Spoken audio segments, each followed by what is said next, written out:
Remember the song that everyone loved to hate? Rebecca Black was just 13 when Friday broke the internet. It was everywhere for all the wrong reasons. Overnight, she became one of the most talked about and ridiculed teenagers in the world. But here's what nobody tells you: Rebecca didn't disappear. She fought back. And her story is nothing like what you think. Stay with me, because by the end of this video, you'll see Rebecca Black in a whole new light.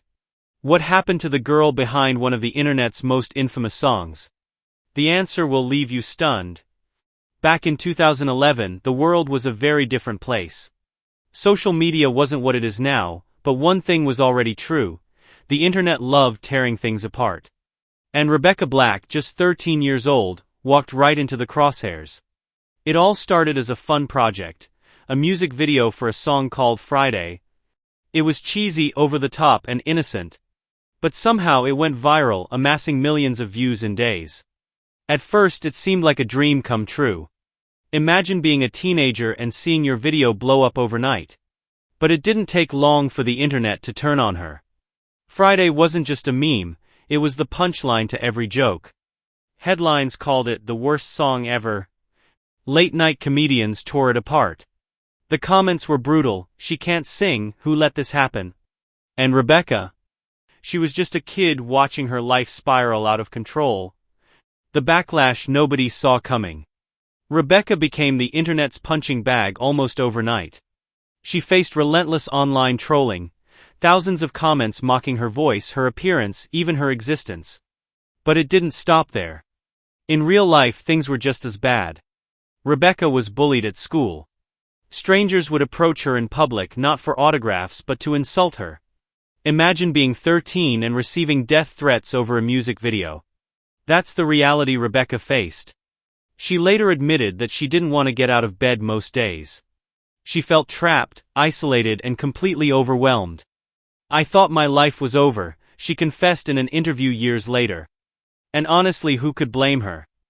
For years, Rebecca stayed quiet. She stepped away from the spotlight and tried to pick up the pieces of her life. But even as she retreated, the internet never let her forget. Anytime her name came up, people laughed. It didn't matter what she did, she was still the Friday girl. During this time, Rebecca wrestled with feelings of inadequacy and self-doubt. She had a choice: let the internet define her or find a way to fight back. And here's where her story takes a turn no one saw coming. Rebecca wasn't going to let one viral moment dictate her entire future. Slowly but surely, she started rebuilding. In 2013, she released a new single called Saturday. It was a playful nod to Friday, but with one major difference: this time Rebecca was in on the joke. The song wasn't a massive hit, but it was a start. More importantly, it was her way of saying, "I'm still here." But Rebecca wasn't just making music. She was working on herself. She began using her platform to open up about the toll that viral fame had taken on her. In interviews and on social media, she shared her struggles with anxiety, depression, and bullying. And something incredible happened: people started listening. Not to mock her, but to support her. Rebecca's vulnerability resonated with a new audience. An audience that saw her not as a meme, but as a human being, reclaiming her voice. In 2021, Rebecca made a bold move. She released an EP titled Rebecca Black Was Here, and it was unlike anything she'd done before. This wasn't the bubblegum pop of her teenage years. This was raw, emotional, and deeply personal. Critics took notice. For the first time, Rebecca wasn't being dismissed, she was being praised. Her music tackled themes of identity, self-acceptance, and growth. She wasn't trying to run from her past anymore. Instead, she was embracing it as part of her story. And the transformation didn't stop there. Rebecca also came out as queer, becoming a visible and vocal advocate for the LGBTQ+ community. Her performances at Pride events showed a side of her that most people had never seen. Confident, unapologetic, and fiercely talented. Rebecca's story isn't just about music, it's about resilience. Today, she's more than just a musician. She's an influencer, a role model, and a voice for anyone who's ever felt underestimated. She's collaborated with other artists, launched her own podcast, and even dabbled in acting.